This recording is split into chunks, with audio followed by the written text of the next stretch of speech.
तो hello friends, कैसे हैं आप लोग। तो welcome to my new blog. तो आई होप आप लोग अच्छे होंगे, हम भी अच्छे हैं। सॉरी, आज मैं ब्लॉग बहुत लेट से डाल रही हूँ क्योंकि मुझे मेरे कुछ पर्सनल काम से बाहर जाना था, इसलिए मैं ब्लॉग दिन में शूट नहीं कर पाई थी और मैंने टाइम पे ब्लॉग अपलोड नहीं किया, तो उसके लिए सॉरी। तो गाइज़, मुझे तो समझ में नहीं आ रहा है कि यहाँ हो क्या रहा है। जब भी हम सोचते हैं कि चलो ये वाला केस है, इसके बाद कोई केस सामने नहीं आएगी, कुछ अच्छा आएगा, लेकिन नहीं, रोज़ एक नया केस सामने आ रहा है, रोज़ एक नया केस सामने आ रहा है। कोई भी ऐसा दिन नहीं है जिस दिन केस कोई, मैं बोलते हैं ना, गंदा वाला या फिर दिल दहला देने वाला केस हमारे सामने ना आए। तो आइए इसके बारे में मैं आप लोगों से कुछ बात करना चाहूँगी। अभी मैंने 2 दिन पहले आप लोगों से सिया के बारे में बोला था, उसके बाद मैंने श्वेता के बारे में बोला। मैं कल रात को फिर मैं अपना फ़ोन चला रही थी और इंस्टाग्राम चला रही थी, तभी मैंने देखा, यूट्यूब पर भी मैंने देखा कि एक राजस्थान में जो रायपुर है, वहाँ एक लड़की के साथ क्या हुआ। ये देखकर मेरा तो दिमाग ही घूम गया कि भाई आखिर यहाँ हो क्या रहा है, यहाँ चल क्या रहा है। तो आइए इस बारे में हम बात करते हैं। तो ये घटना है राजस्थान के रायपुर की। रेसू नाम की एक लड़की अपना मोमोज का ठेला रोज़ उसी जगह पर लगाया करती थी जहाँ की उसने उस दिन लगाया हुआ था। और रेसू मात्र 27 साल की थी और उसी के मोमोज बेचने से उसका परिवार चलता था। लेकिन पता ना उस दिन क्या हुआ, उस दिन कोई वीआईपी आने वाले थे, उसकी वजह से सारी सड़कें खाली करवाई जा रही थी। क्या वीआईपीज़ को आना इतना, वीआईपी जो आ रहे हैं उनके लिए सड़क खाली करवाना इतना ज़रूरी है? उनको पूरा, वो बोलते हैं ना कि पूरे सलीके से ले जाने के लिए, पूरे इधर उधर, मैंने जो भी ठेला लगाता है, जिसके पास बस उसके खाने पीने और परिवार पालने के लिए ठेला ही ज़रूरी है, उसको हटाना भी इन लोगों के लिए ज़रूरी हो जाता है। तो ऐसे ही कुछ है कि रेसू अपना मोमोज़ का ठेला बिल्कुल उसी टाइम लगाई जिस टाइम रोज़ वो लगाया करती थी। लेकिन जब वो अपना ठेला भी लगा ही रही थी, स्टीमर में खौलता हुआ पानी था और उसमें वो मोमोज़ डाल रही थी ताकि मोमोज़ अच्छे से स्टीम हो पाए। तभी एक जो कस्टमर आता है वो बोला कि दीदी, इतने गर्म खौलते हुए पानी क्यों रख रही हो? तो उसने बोला कि सारा खेल ये उबलते हुए पानी का ही है, अगर पानी अच्छे से नहीं उबलेगा तो मोमोज़ अच्छे से स्टीम नहीं हो पाएंगे। तो ऐसे ही वो लोग, कस्टमर मोमोज़ लेके चला गया। तभी एक पुलिस वाला आया, वो बोला कि अपना ठेला यहाँ से हटाओ, यहाँ से यहाँ के नेता जो भी हैं वो गुजरने वाले हैं। तो लड़की ने कहा कि मुझे कुछ टाइम दीजिए, स्टीमर में खौलता हुआ पानी है, मैं उससे हटा लेती हूँ।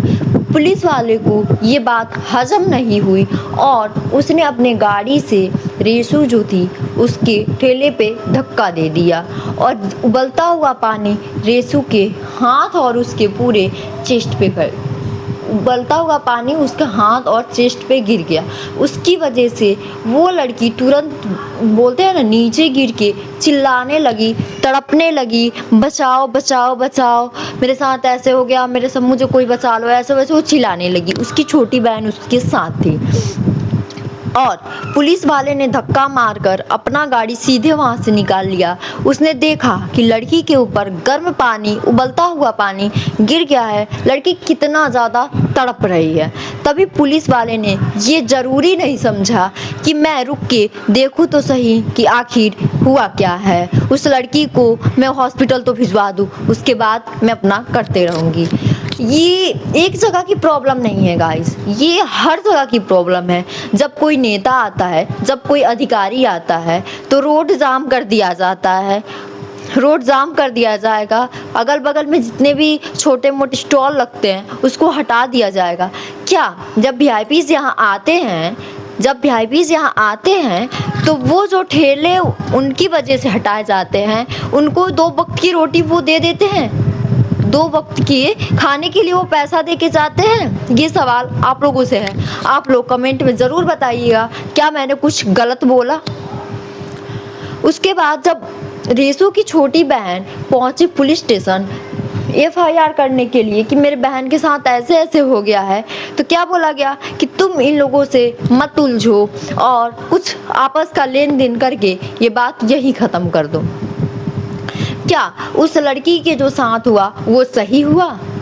आप लोग बताइए कि उस लड़की के साथ जो हुआ वो सही हुआ? क्या वो लोग जो पैसा दे देंगे उसका जो जला हुआ है उसका पेन कम हो जाएगा, या फिर उसका जो निशान पड़ेगा वो नहीं आएगा? आगे चल के कोई लड़का उसे नहीं अपनाता है तो उसका जिम्मेदार कौन होगा? पुलिस वाले खुद को मानेंगे उसका जिम्मेदार? कोई नहीं मानेगा, कोई नहीं मानेगा, कोई नहीं मानेगा। क्यों? क्योंकि ये बस करने आते हैं और कांड करके चले जाते हैं। तो यहाँ हम अपने आप को सेफ किसके वजह से बोलते हैं? पुलिस की वजह से बोलते हैं, प्रशासन की वजह से बोलते हैं कि प्रशासन हमारा फुल सपोर्ट करेगा। जब यहाँ प्रशासन ही गलती कर रहा है और गलती करने के बावजूद भी बेचारी लड़की को वो देख नहीं रहा है कि लड़की किस हाल में है, चला जा रहा है, तो हम प्रशासन पे जो बोलते हैं ना भरोसा कैसे कर सकते हैं कि प्रशासन हमारे साथ सही करेगी? मैं यहाँ किसी को गलत या किसी को सही नहीं बोल रही हूँ, जो हुआ है वो मैं आप लोगों से बता रही हूँ। वो बेचारी, उसका ना शादी हुआ था, उसके ऊपर उसकी पूरी परिवार की जिम्मेदारी थी। वो मोमोज बेच के अपने परिवार का पेट पालती थी। अब उसके परिवार का पेट कैसे चलेगा? उसके परिवार का पेट कैसे चलेगा? क्या ये जो नेता थे जिनकी जो VIPs थे उनकी गाड़ी वहाँ से गुजर रही थी, उनकी वजह से उसका ठेला वहाँ से हटवाने को बोला, क्या वो लोग उसके परिवार का जिम्मेदारी पूरी जिंदगी उठा पाएंगे? कोई नहीं उठाने वाला। तो गाइस, और इस पर आप लोग क्या बोलना चाहेंगे आप लोग ज़रूर बताएं। ये सुन के मुझे बहुत तकलीफ हुआ कि एक पुलिस वाला एक लड़की के साथ ऐसे कैसे कर सकता है। और गाइस, मैं बीच में कहीं इसमें उस लड़की का फ़ोटो मैं डाल दूंगी, आप लोग देख लीजिएगा कि वो कितनी मासूम थी। तो गाइस, अभी के लिए बाय बाय। अभी मेरे पास उतना टाइम नहीं है ताकि मैं और भी बात कर पाऊँ, और मिलते हैं हम कल फिर। हो सके तो इसी टॉपिक पे हम फिर कल से अच्छे से बात करेंगे। अभी के लिए बाय बाय, थैंक यू। मिलते हैं नेक्स्ट ब्लॉग में। बस आप लोग अपनी छोटी बहन का ऐसे ही साथ देते रहिए, सपोर्ट करते रहिए, ताकि मैं जो भी यहाँ हो रहा है आप लोगों से बता पाऊँ, आप लोगों की राय जान पाऊँ। और ऐसा कोई हो जो मैं नहीं जानती हूँ वीडियोज़ के बारे में और उस पर मुझे वीडियो बनाना चाहिए, तो प्लीज़ आप लोग कमेंट में मुझे ज़रूर बताएं। Thank you. मिलते हैं हम नेक्स्ट ब्लॉग में।